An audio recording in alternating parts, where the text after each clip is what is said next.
días, hermanos, paz y bien. Hoy es martes de la 30ª semana del tiempo ordinario. Escuchemos el Evangelio del día.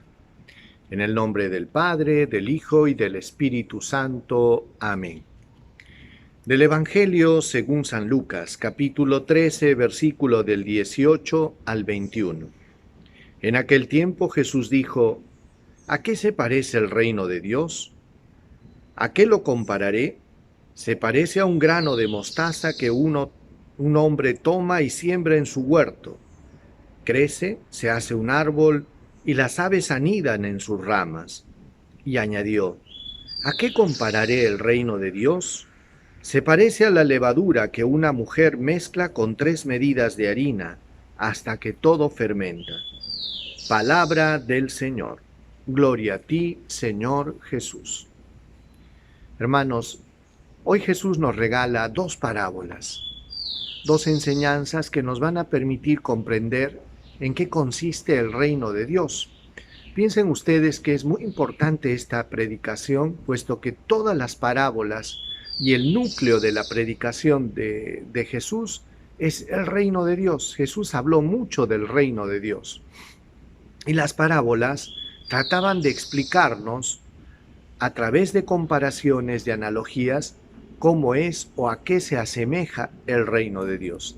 En esta oportunidad está usando la parábola del granito de mostaza y decía así: ¿a qué parece el reino de Dios? ¿A qué lo compararé? Se parece a un grano de mostaza. Y dice: ¿a qué compararé el reino de Dios? A la levadura en la masa. 2 comparaciones: el granito de mostaza y la levadura en la masa.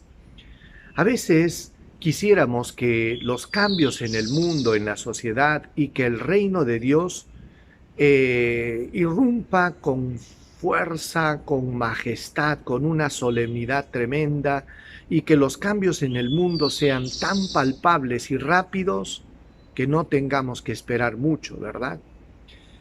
Y hasta los mismos discípulos esperaban de Jesús eso, un mesianismo fácil, un mesianismo sin cruz y sin mucho trabajo, sin mucho esfuerzo. Pero sin embargo Jesús nos dice todo lo contrario, que el reino de Dios comienza y se instaura desde lo humilde, como el granito de mostaza, que es pequeñito, pero que cuando cae en tierra se hace grande, se hace un arbusto grande, un árbol, y vienen las aves del cielo a anidar dentro de él. Así también es el reino de Dios. Una vez que cae en el corazón de una persona, éste va creciendo. Y la transformación del mundo, hermanos, no es de afuera hacia adentro, sino de adentro hacia afuera.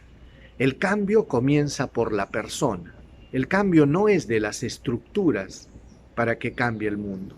Muchas veces algunas ideologías, filosofías han pretendido hacer un cambio de estructuras, ¿verdad? Para que cambie el mundo. Y no ha funcionado. No son las leyes lo que cambia una sociedad, hermanos. Es cuando es la persona la que cambia. Por eso que se insiste mucho en lo que es la educación, ¿verdad? La cultura, la formación. Esto va a atacar directamente a la transformación de un ser humano, puesto que lo otro es simplemente exterior. Lo mismo dice Jesús, que el reino de los cielos comienza en el corazón de una persona, desde lo pequeño, desde lo humilde, y de ahí va creciendo. Y entonces el reino de Dios se irradia.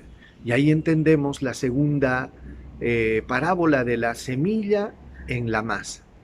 Así también el testimonio cristiano, hermanos, es algo que se contagia y es algo que comienza a influenciar en su alrededor.